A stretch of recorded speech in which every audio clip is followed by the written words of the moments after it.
what I'm going to do is to add a little more bright and contrast to that to make sure that this picture is actually very punchy. So let's start. So what I'm going to do at the beginning is to check what is the exposure of that using black and white switch. So let's adjust a little exposure.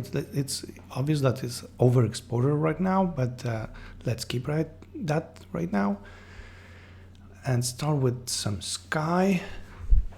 So I'm selecting the sky and we'll play a little with sky exposure to make sure that it's nice and bright, but we still have some details. So I'm lowering exposure and trying to work a little with highlights and whites to extract nice clouds.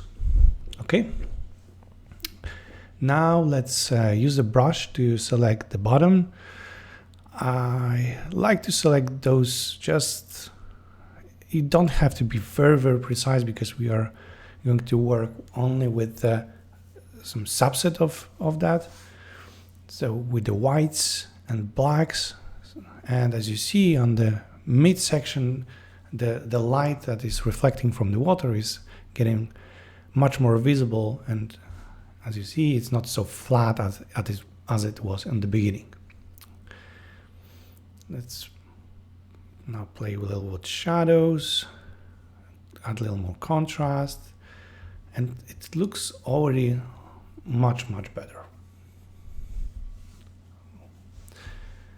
Okay, now add some clarity because we are almost there. Okay, now correcting a little exposure. Okay, what else we should do here is I want to play a little with those rocks. So they should be much more interesting. So I'm selecting the rocks just with the brush like this.